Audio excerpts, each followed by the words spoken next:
Welcome back to the Happy Cycles show. I'm Britt. And I'm Bia. And I'm so excited to have this conversation with you, Britt, today about the luteal phase and all the superpowers and the shadows and all the things we have in this cycle, what's normal and not. Exactly. So the reason we decided to do the luteal today is because we are both deep into that phase. So I'm on cycle day 28 and expecting my bleed probably overnight or tomorrow sometime. And I think you said the same for you. Yes, I'm on day 29, and I think it's going to start later today. So, yeah, very deep autumn. And I think we actually planned it to share and to be really real about it, women to women, about how it really feels to be in this phase. And of course, we're going to share some tips, what we do, practical things, what's normal, not normal, um, all of the beautiful, juicy things about this phase. So I think, Britt, should you kick us off with the hormone side? So what is actually the luteal phase on the hormone level? And then we Yeah. can go further. Definitely. So just a little disclosure from the start, this is probably going to be a bit all over the place today because that's what our brains are doing at this time. But a lot of women say this to me that their brains kind of feel like they just go offline or they struggle to find words or their thought process is up and down and it's just a part of the luteal phase. So going back to, let's go to the bleed. You've got your menstrual phase, and we'll talk about it in the four seasons because you mentioned earlier that it's the autumn time.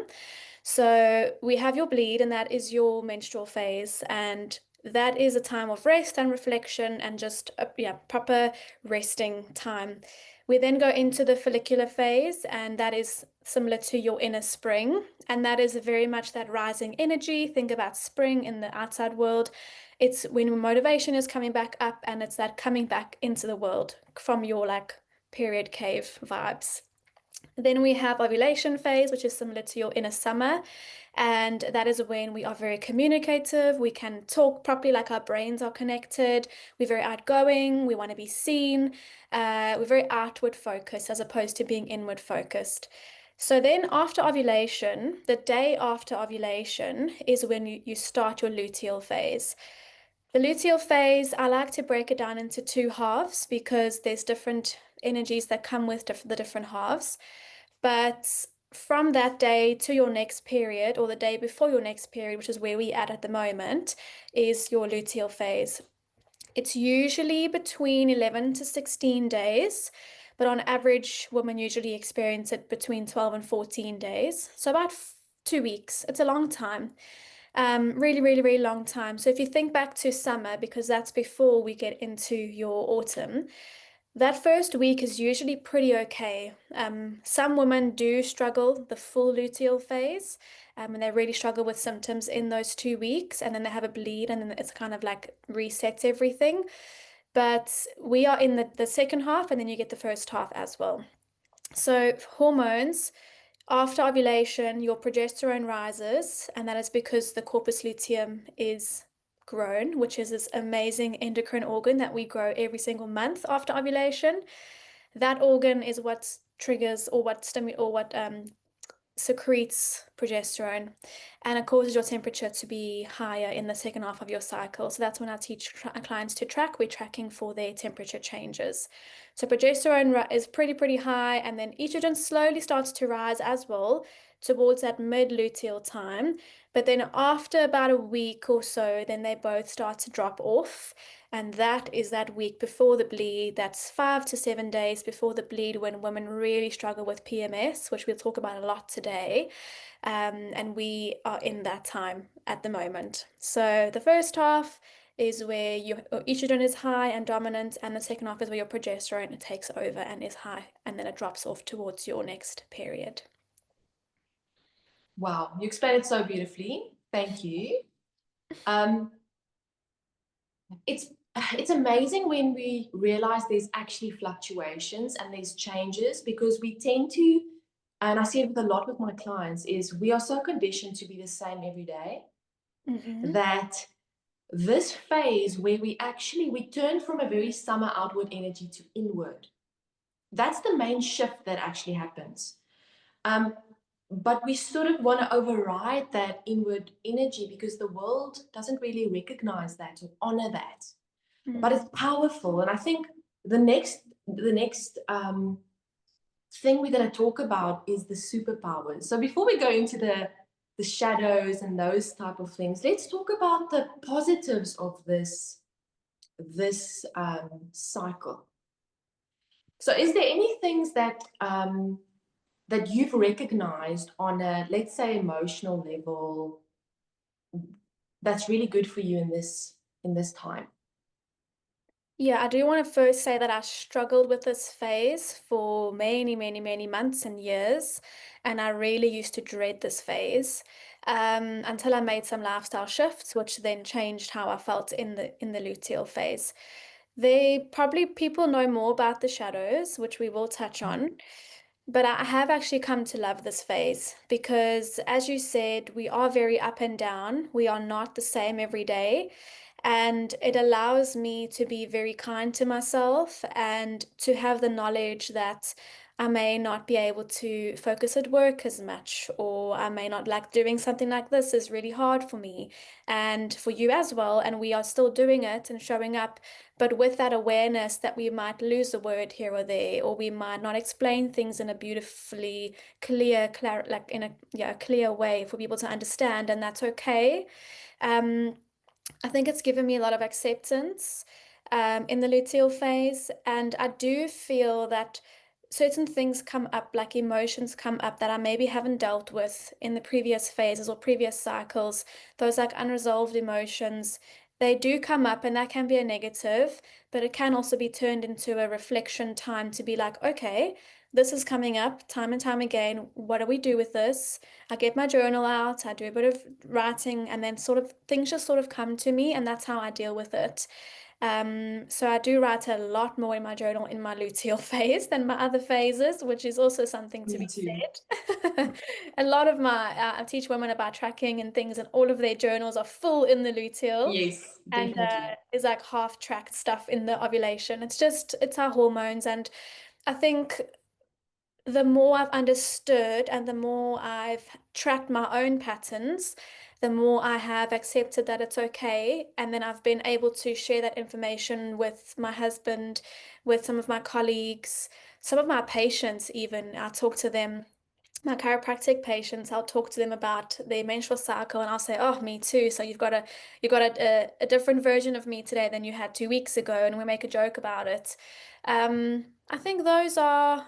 It's also allowed me to. I'm a very yes person, so I fill my diary with everything. And I have stopped doing that. And sometimes events do fall in this phase, and I can't change that. We just, again, going with the awareness that it's okay. It might not be as productive or whatever. But I have allowed myself to set more boundaries in advance. For example, today, after this, I have a facial booked. And it's like my monthly self-care thing that I do, and I time it every month in this phase. I've taken time off of my diary at work. I worked less yesterday. I had more gaps between my days. I took the whole afternoon off yesterday just for me. And it's just allowed me to really have a rest and then prepare for that bleed and then start again because, again, spring and summer will come. So I think that's my take on it. That was a roundabout way of answering. But yeah, No, I what love it. and And I also can relate. Sorry. Yeah. no, also just like your truth comes out, like Yeah. how you really feel comes out, and that can be uncomfortable. Your inner critic is really loud as well, which we'll talk about, but your true feelings come out, and you almost have this like, sorry to swear, but this like no bullshit radar is like really on high alert, and you can just see straight through people. Yes. Um, and yeah, it's just again about boundaries, saying no, and it is a lovely time if you do the work and if you understand how if you don't do the work last time, it's going to hit you the next time, and it kind of will hit you eventually if you don't make any lifestyle changes. So true. Mm. And I always say, PMS, if we can reframe that into something positive, to prioritize myself. Mm. It's a game changer. And I think, just again, always looking at the environment as a guide for me. It's something so visual. If you look outside, and we're in winter now, we had the first snow on the mountains this morning. Nature has a cycle. There's times of growth and there's times of rest. And we have to honor that. And the moment we do that, the moment we build in those autumns and winter into the cycle, book your facial in the luteal phase, prioritize yourself. The moment you give back, everything starts to flow easier. Mm. And what the beautiful thing that I've also seen in this phase, the moment I do prioritize myself, put the boundaries in, rest more, give back, because women nurture. We always nurture everyone else. We don't always do it for ourselves. But the moment we give back, our cycle emotion starts to balance out a lot more. Just with those few switches on the emotional side, I've seen a lot of my clients' PMS reduce significantly. Yeah. They're like, okay, I'm not like that angry, I almost swear again, that angry lady in the office. Yes, I feel a bit more inward focused. I really don't want to see everyone, Mm-hmm. but I can cope. I can manage. My kids are okay. My husband is not like irritating me so much. Um, and you start really, if you're building in your inner seasons, like the nature actually gives us, the answers and reflections, we see amazing changes. Amazing, eh? And to add to your nature thing, like autumn is the time for pruning, and it's a time for letting go and reflecting on your truth and what's coming up for you emotionally, physically, mentally, whatever you're feeling, and asking yourself, like, is this serving me? Is this situation serving me, or is it not? And if it's not, how do we get rid of it? How do we let go? Through my cycle coach school training, we learned about something called, I think it was called Luteal pages, or like a Luteal list or something, basically to journal a bit more in your Luteal phase, because that's when your true feelings come up about your relationship. Are you happy in your relationship? Are you happy in your job? Do you have friends that you have to maybe part ways with? Where are you living? Are you happy in that environment? And all of these things will come up. And if you're seeing a pattern, if let's say you're journaling and you're kind of making an effort and you're writing these things down, whatever comes up in one cycle, maybe it was just a momentary thing and it's just not important. But when you're finding things coming up again and again, you can really address that and think, okay, that's still showing up. I need to either make a change, let go of this, figure out how to work around it, or whatever. And then when you let go of it, you have the physical release of your bleed, which is a literal, like, physical way of actually letting go of whatever you were holding on to. So I think It's energy. it's lovely. Yeah. It's beautiful. It's an opportunity, really. And I think we talked about it quickly before we started the recording, but the womb holds our energy. I'm seeing that so much with my womb massage clients, is that we pack it away if we don't deal with it. And Mm. the place we pack it away is in our womb. So a lot of the issues, and maybe you've been diagnosed with something like endo or PCOS or any imbalances, the more you pack it away, the worse it will get. Yeah. And even something that I'm also seeing with my menopause clients is, I ask them how their cycles were and how their PMS was. Because a lot of the times I'm seeing, if they're in perimenopause, that inner critic, we're going to talk about her now, she's Mm. like multiplied by 1,000.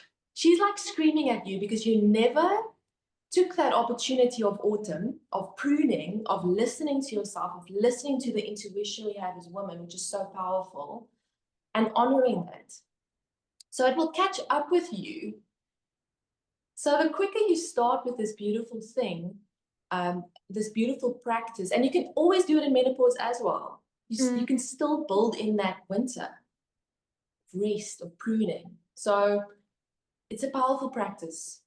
Yeah, and to add to that as well, with PMS, a lot of women who struggle with PMS in their menstruating years, like their perimenopausal symptoms are crazy. Because I got goosebumps saying that actually, because I don't want to have perimenopausal symptoms and struggle with like all these ladies that I know are struggling.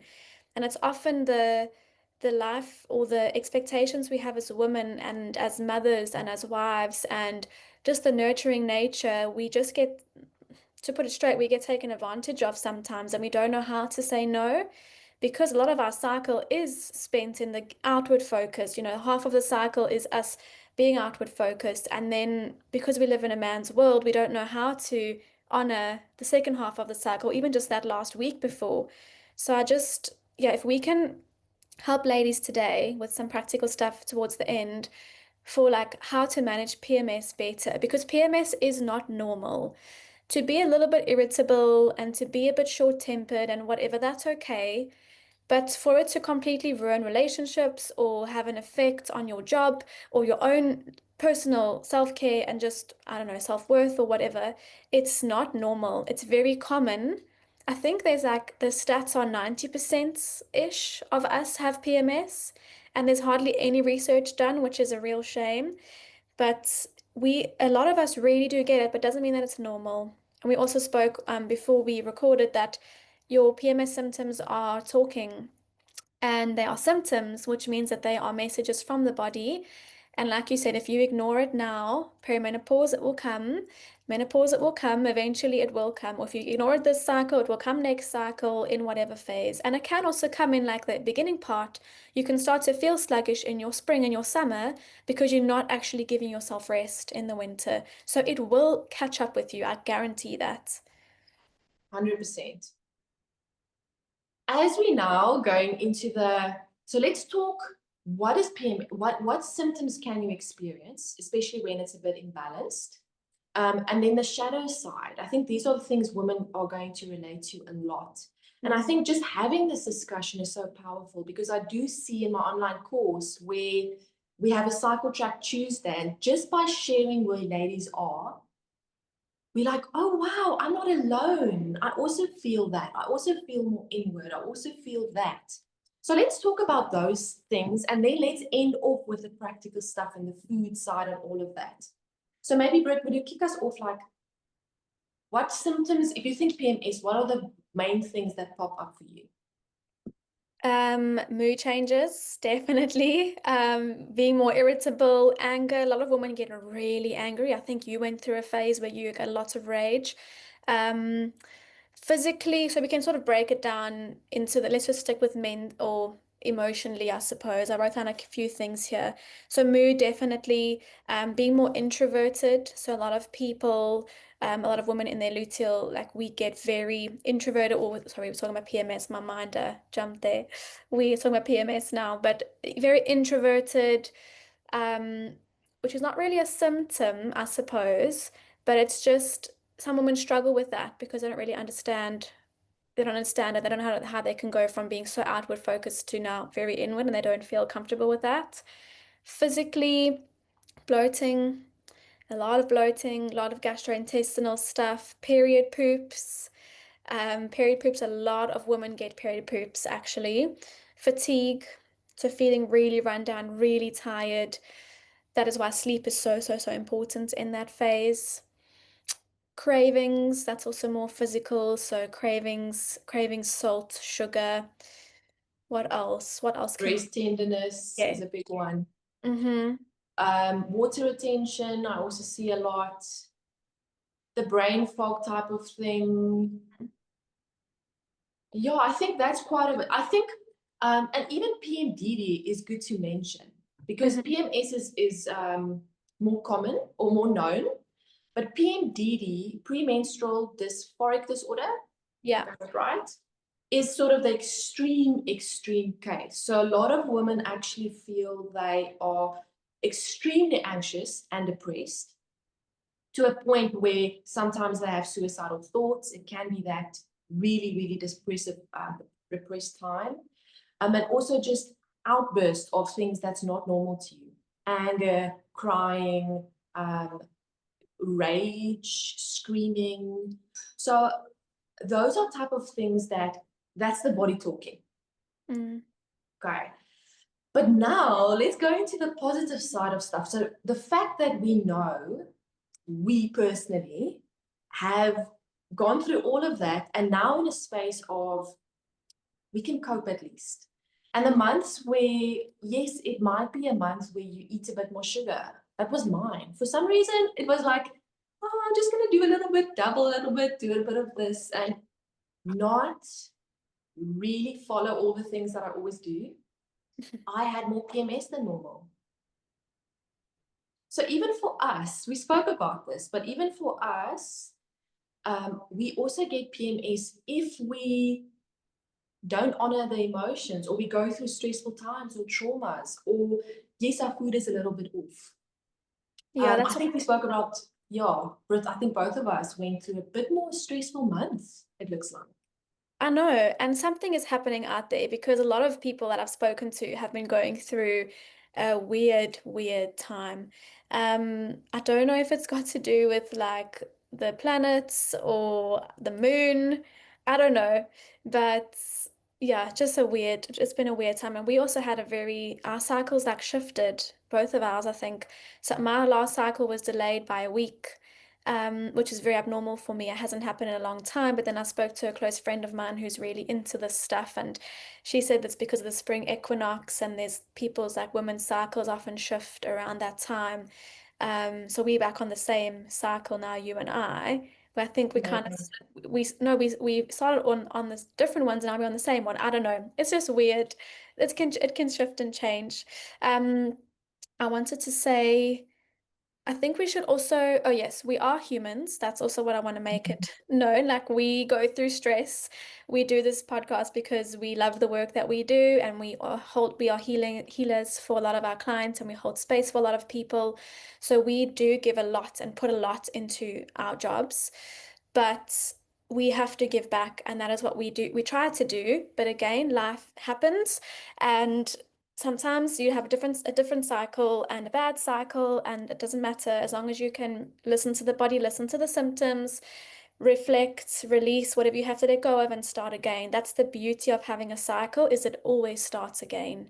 And then it's really hard to start something new in the luteal phase. I would definitely not recommend starting a new habit or a new exercise routine or whatever. That is not the time to start it.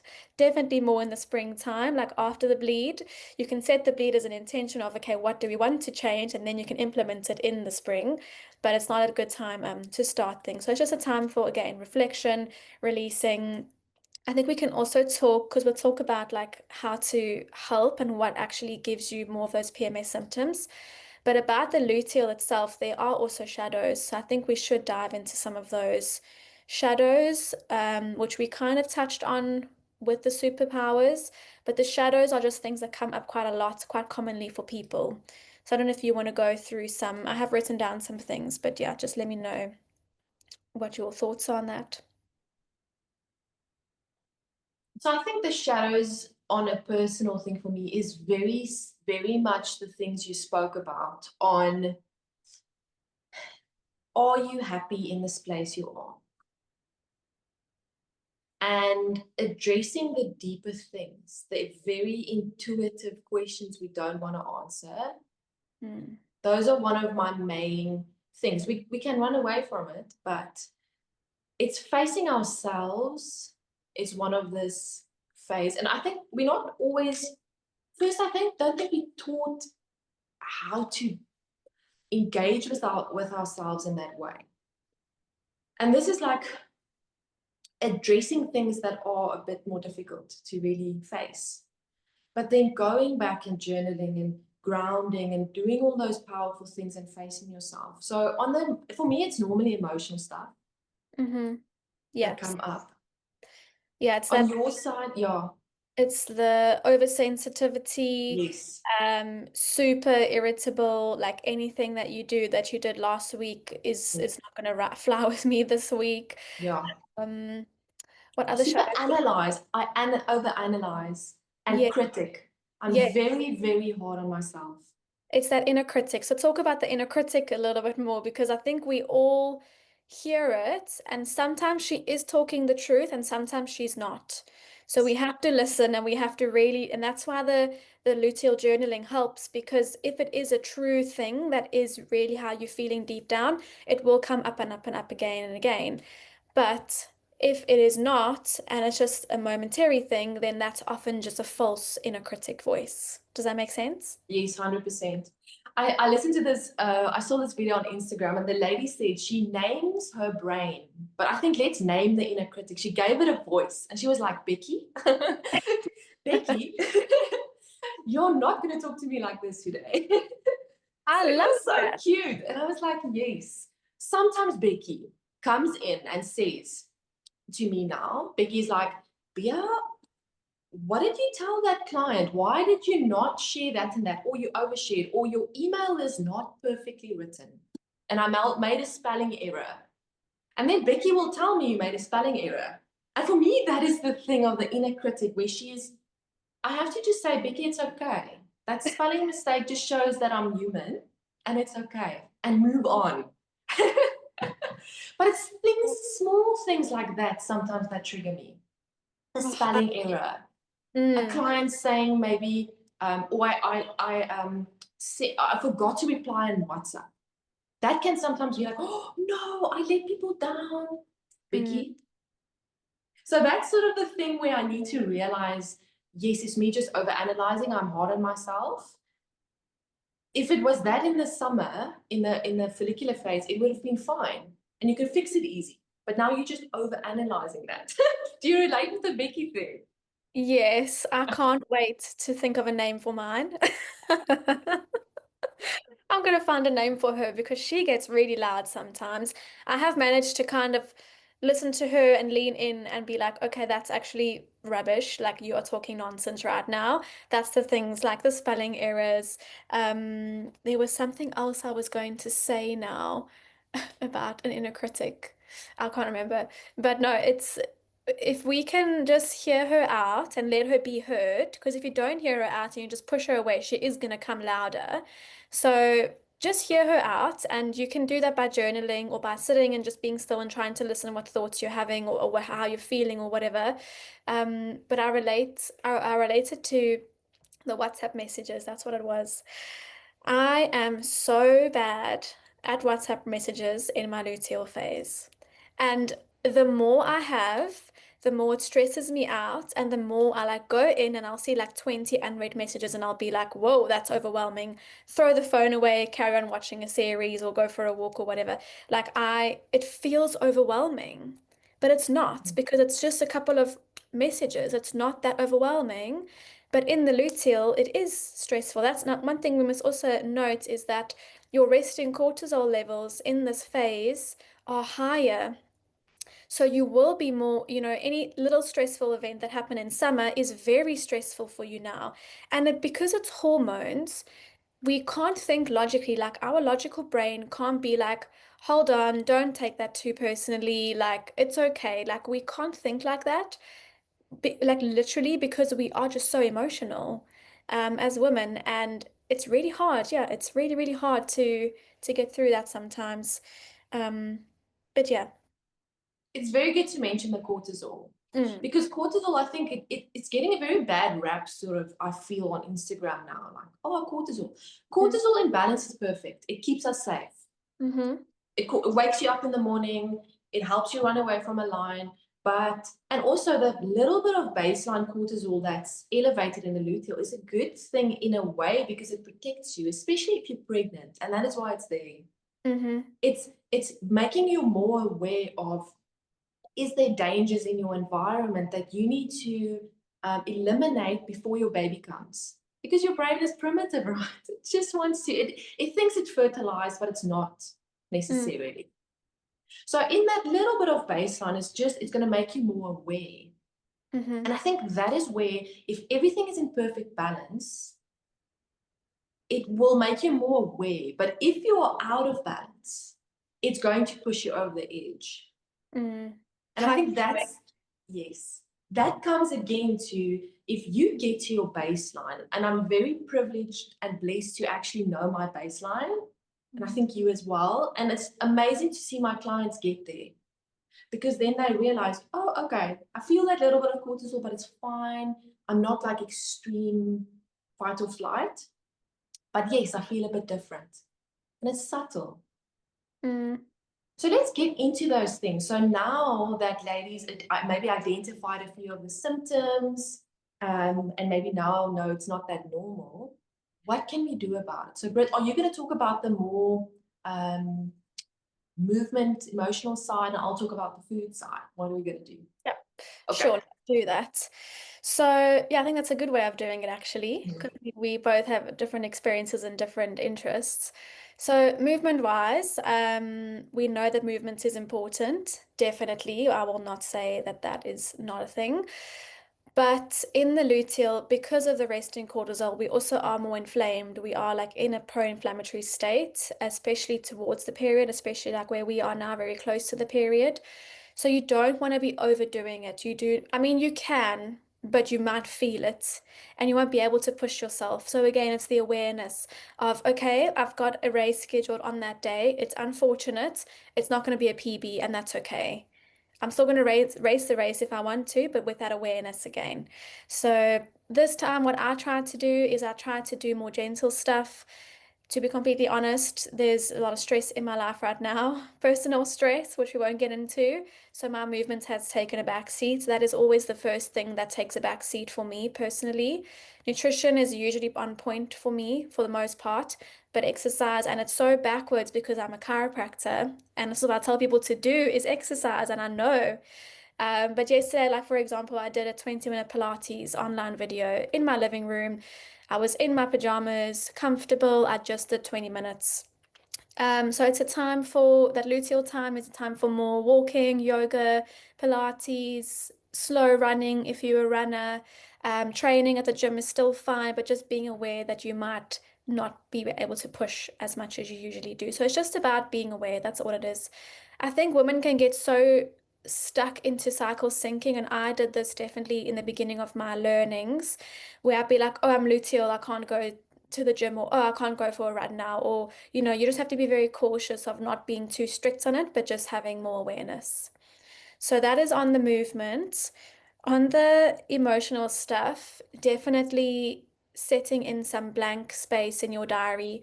And that's where I teach people to track ovulation quite closely, because we know that your luteal phase is usually a set amount of time. So if you have a 28-day cycle, that's a textbook cycle, and you ovulate on day 14, that means that your luteal phase is about 13 days, 14 days, whatever it is. So if you can track ovulation and pinpoint your day of ovulation, you can then count 2 weeks, or in my case, it's 14 days. So what I've done now is this whole weekend is a blank weekend for me. I'm doing like little bits and pieces. I'm not doing a lot of things because I planned it ahead and I knew that I ovulated 2 weeks ago, and now I've counted 14 days, which is my luteal length, and I've planned ahead. So planning ahead, saying no to things, changing plans, rescheduling things, um, your work schedule. So I think I briefly touched on my work schedule, how I change that. If you can, if you're in the power or in the position to change your work and just work around it, then you can do that. I think just taking more time to yourself, even if it's 5 minutes in your bed, if let's say you have children and you just want to have 5 minutes, just in your bedroom, 5 minutes, leave me the heck alone. Because that 5 minutes can really make a difference. I know yesterday, midway through my morning, I was feeling really tired and I had a gap in my diary, and I just lay on the bed for 10 minutes and closed my eyes with the lights off. And just that little bit of 10-minute break got me through the rest of my morning. So it's little things, it's just slowing down. And if you listen to your body, you will feel that anyway. And then if you just honor that, you won't have to overthink it. Your body is literally telling you what it needs. So I think that's it. Journaling, of course, just writing, getting all this stuff out so that you can, it's on a piece of paper and you can deal with it. I think that's all I can really think of. I love those. And I use a lot of that. And Mm, I think also looking at my clients, let's say you are in corporate, you have an office job, you can't go away, then also just when you make your cup of tea can be a mindful moment. mm, So using that, instead of looking at your phone, Take a break from your laptop, make your cup of tea, but be mindful. Look at, reconnect with your breath. Because a lot of our stress is also because we shallow breathing, all of those things. But focus on your breath. Just reconnect with where you are in your cycle. I'm in autumn. Mhm. Yes, I'm feeling a bit more tired, and recognize yourself. Mm. Honor that. And that alone, that acknowledgement, it changes you. It helps so much.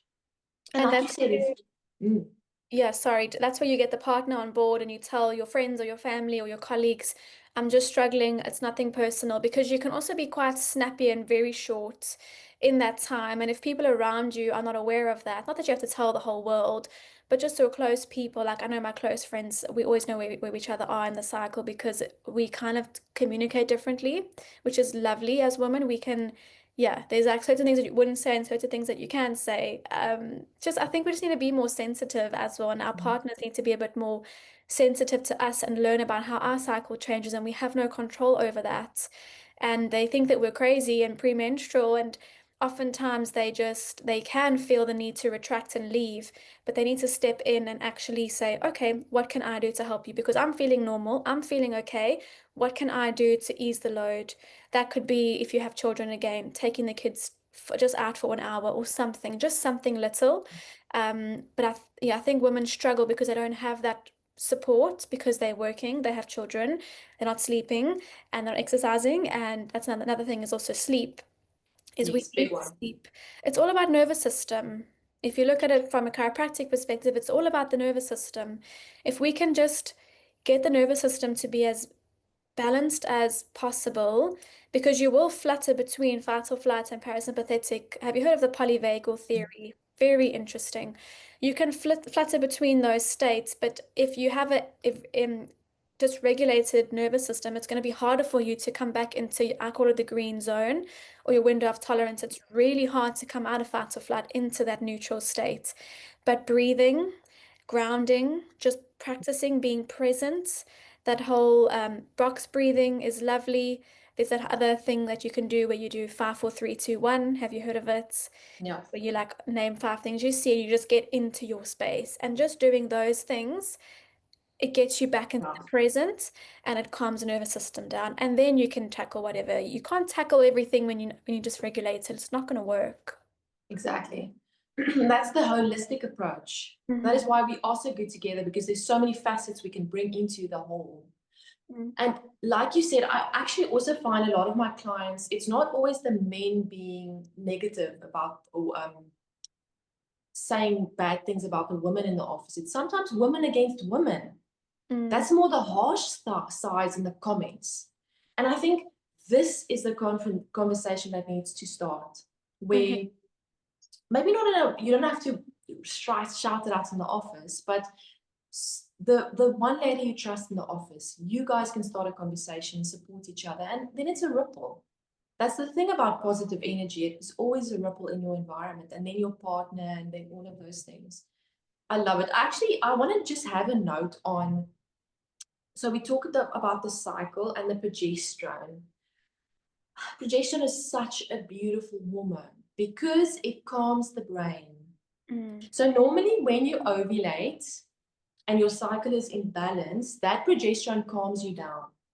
So in perfect balance, the estrogen and the progesterone, if you have that in balance, you normally don't have extreme PMS. So that's one of the big things is the question is, are you ovulating? And if you're not, then of course work with Brit. We look at the diet and all of it together because that powerful hormone actually calms us. That's important because that also helps us sleep. A lot of That's a ladies struggle with sleep in the luteal, so it makes everything worse because that maybe is one of the signs of the body that she's not ovulating. that's really important. Um, yeah, definitely.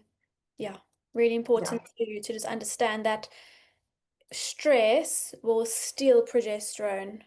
So yes, cortisol is good. It's a survival thing that we need, but too much and too often, that's what then, if that's too high, your body cannot feel calm and stressed at the same time.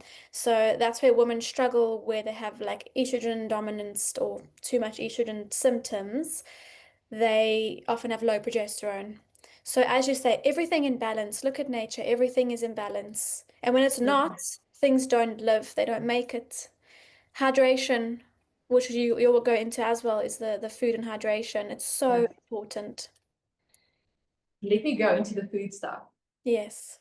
So before, I just want to have one last side note, is just for ladies on the pill. We're going to have a whole episode on it still, but on the pill, you don't have your own progesterone. Just a big one, because there's a lot of things spoken about the pill. And if you have extreme PMS and PMDD, it's not in your head. Okay, it's an important note I want to say. If your PMS it was extreme, then you are very sensitive to the synthetic progesterone, and it doesn't calm you down like the natural progesterone does. So just on that, I think the pill is given to fix everything, but it's not really the perfect fix. Mhm. That's the only thing I want to mention about that now. Except if you want to say something first before I go to the food. I think just I had a client yesterday who she thought that she was ovulating on the pill. Like she thought because you have a bleed, some of these pills, these combo pills, you have a withdrawal bleed, and that is what people think is their period. And I thought this when I was on the pill for 7 years. I was like, I've always been naturally inclined. So I was like, oh, well, my body is fine. Like I'm bleeding, which means that everything is fine. But if you don't ovulate, you don't produce the corpus luteum, which means you don't produce progesterone. And then if you don't have your own progesterone, that's when you have too much estrogen sometimes, because the pill will give you, the estrogen and the progesterone sometimes, but that's not the same as you mentioned. So a lot of the times, yeah, actually I won't say this, but the pill has been linked to lots of things. And we're going to go into that in our pill episode. But you need to ovulate to have a true menstrual bleed and to produce your own progesterone. So if you're on the pill and you're getting PMS, I'm saying this with inverted commas, it's most likely side effects of the hormones of the pill and not true PMS, because you can't be on the pill and have PMS, because PMS means premenstrual syndrome, and we know when you're on the pill there's no menstruation. So we've got to be careful. A lot of the clients that I see, I ask them what PMS symptoms they've got and they have a whole list, but we get talking, it's actually pill side effects. So Big yeah, one. Big, mm, big, big note.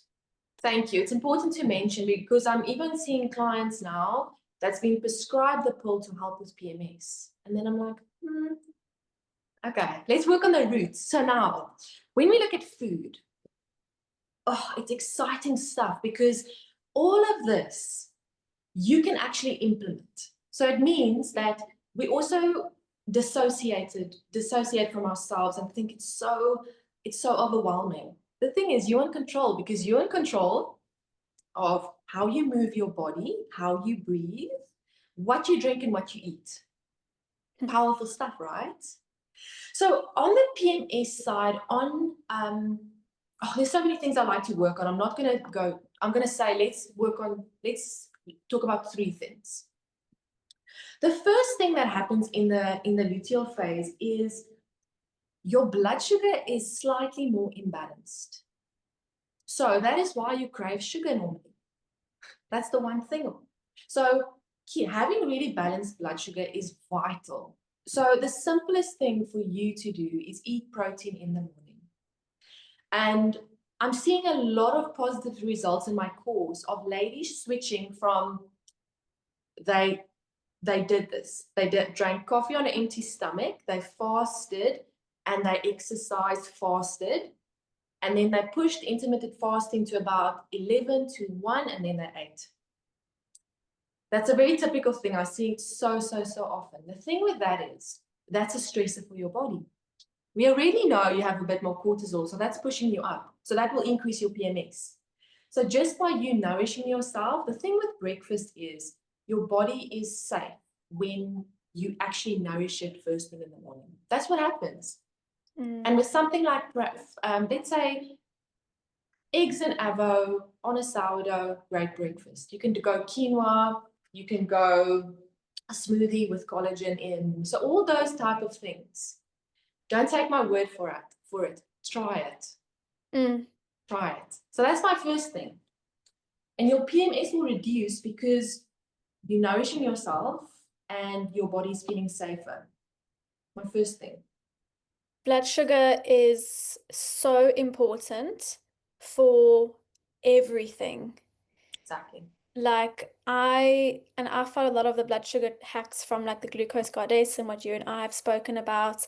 And genuinely, like, you don't know how good you can feel until you feel good for so long and then have a bad day where in the previous episode I spoke about my croissant episode.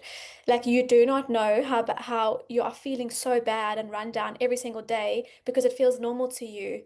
But when you have protein and fats for breakfast, we're not saying carbs are bad, but if you focus on a really good protein and fat um, good quality, it's going to usually keep a blood sugar balance throughout the day.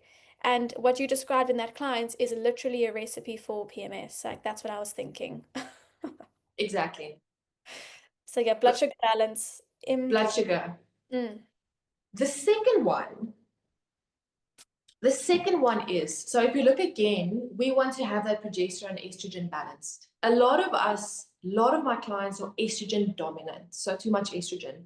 And you need to remove that via the gut mm, because there's a little community called the estrobolome and they catch estrogen and then remove it every day. And if they don't, if you have more estrogen, you are prone to PMS symptoms, especially the breast tenderness and the bloating and those type of symptoms is normally estrogen dominance. So the simple recipe, the raw carrot salad, mm. you know, it was actually developed by a doctor, a male doctor, Dr. Pete. And he started doing this raw, it's a raw carrot, bit of olive oil, apple cider vinegar and salt. That's the carrot salad. And he Mm. used it and it actually reduced his migraines. Yes, I was going to talk about headaches. We forgot about headaches this whole The episode. headaches, it's a big one. Because again, it's that balance. It's too much estrogen and then it dips and then you get the Mm, migraines. mm, So you have to really, then it's a big sign that you are probably estrogen dominant. mm. So then this carrot salad thing started going into the women's house. And I've been implementing it now for long and with a lot of my clients. And the big result is ladies are having reduced PMS. And is that because of how the fiber and I don't know, you can let me know, but how it helps with the gut and the estrogen to help get rid of the excess estrogen? Is that how it works? Yes. It is the fiber because it's raw. So the raw fiber is like it cleans the gut out. Mm, So it resets the movement of the bowels. So that's the one thing that it does. Because if you're constipated, your hormone issues will be yeah. extreme. There's such a big connection between your hormones and your gut. Um, yes, I think that's the main thing that it does. It also diversifies the microbiome. Mm, A lot of our issues are don't have a diverse microbiome. So the endo symptoms are worse, the PMS symptoms are worse. mm. So that's a very simple one, focusing on the gut health. So the first one is blood sugar, and now the carrot salad for removal of the estrogens. And is that like something you do before your lunch, or when do you do the carrot salad? Yeah. So I use it as a starter. So I love the glucose goddess. I use one of her hacks is Mm, doing a carrot or a salad starter before your main meal or with your meal. Just eat your fiber first. So that mm, can be your fiber first, mm-hmm. which Okay, is yeah. awesome. Yeah. Because we also tend to, our progesterone can make us slightly more constipated. Mm. So there is a link with constipation and the luteal phase. So it's very important to get raw fiber in like that as well. I sometimes take like a straight up carrot to work and just eat it before I eat my lunch. Because I find that sometimes when you're busy to make a carrot salad, I know it's so simple, but it can take some time. So I just chomp on a carrot um, Fine. before, and that's what I do. It's fine. You get it in. And the thing is, crunch your nervous system. It's Mm, also a side note now, but I had a lady on my course. She was an occupational therapist, and she said if you crave crunch, it's a sign that your nervous system needs attention. mm, So that crunch, we normally crave chips, that crunch, but you can satisfy your nervous system by eating a raw carrot. So it has a very many benefits, actually. That simple little carrot. That simple carrot, love it. It's always simple though, like the stuff that we talk about over and over again is so simple. It's the basics. It I feels know. like a lot because we are so far the other way. But when you actually think about it, it's the basics time and time again. It's sleep, Exactly. diet, nutrition. Well, that's not, Mhm. sorry, it's the same thing. Hydration, exercise, stress management. Exactly. That's it. It's simple, but what I found the difficult part is the implementation of all of it I know. because there's so much out there. Yeah. Okay. So my last one for the food. So we spoke blood sugar. So eat a breakfast, eat your carrot salad. Last one. You're probably going to crave sugar. Not necessarily, but you might. Because now you grew that little corpus luteum. And that luteum, corpus luteum, used a lot of micronutrients. So it used magnesium, it used B vitamins, and it used zinc. So Mm, for me, it's like you're growing a little organ every month. It mm, uses fuel. That is why you also crave stuff. So one of the simple ways to get in, let's say, magnesium is through leafy greens. But one of my favorite ones is bake vegetables in the oven, especially sweet potato. Sweet potato is my favorite thing for the mm. luteal phase. It has vitamin E, so it helps your skin if you're prone to get a bit more breakouts. And if you bake it in the oven, the sugar gets out of the veggie. So you actually reduce your sugar cravings and you're getting nutrients in. So I'll say just bake sweet potatoes in the oven and eat that as your, well, eat that. That's Yeah. your dinner or lunch or whatever. Wherever, just eat complex carbs as you, Complex carbs, exactly. and also skin. And we forgot about the skin and acne. That's another big Another PMS. one. Yeah. But that's again directly linked to what your gut is doing. Yep. Estrogen. Mm, So, Britt, I think we covered a lot. We spoke about what's the luteal phase, what symptoms you might have, and that most of it is not normal, but mm. that you can balance it out, that you can use this phase as your superpower. You can journal, you can follow your intuition, and you can plan this phase in so you reduce your PMS, and then you can eat yourself out of a lot of the symptoms as well.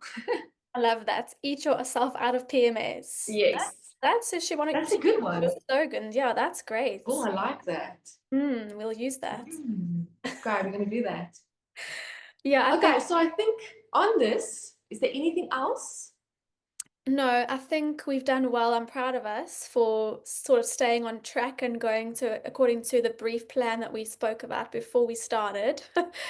I just hope that everybody resonates. And I just want people to know if this is the start of your journey, that there is hope and there are these little tiny things. Bia does a lot of stuff on the nutritional side of things, so please go check her out.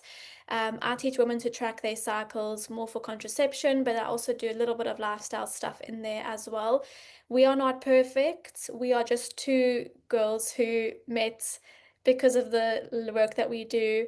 And if we don't know the answer, if I don't know the answer, I always ask Bia, or if she doesn't, she'll ask me, or we'll find out the answer for you.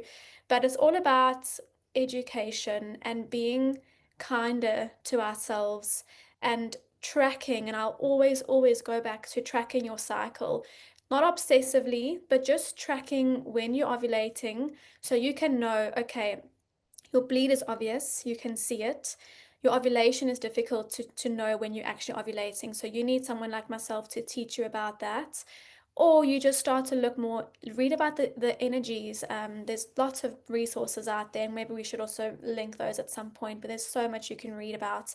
But just educate yourself so you know when about you are ovulating, and then you can prepare yourself for that luteal, prepare yourself for that winter. Let your partner know, teach your partner about this stuff because men don't understand.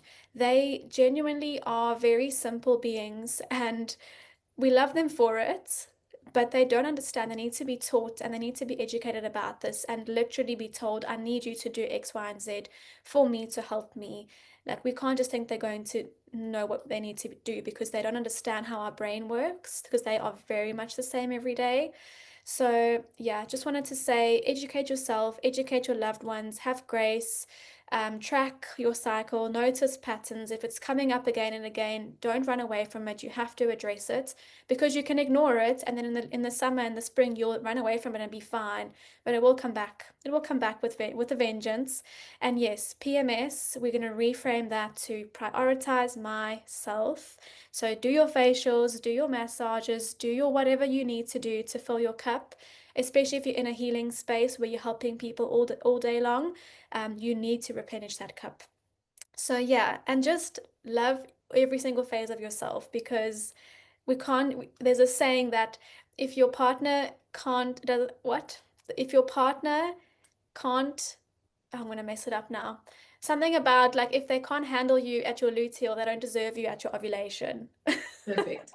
Yeah, that's all I wanted to say. That's awesome. So Brett, now prioritize yourself. I'm also going to ground after this because we gave a lot. So just the tool is now breathe, give in, make some tea, lie down.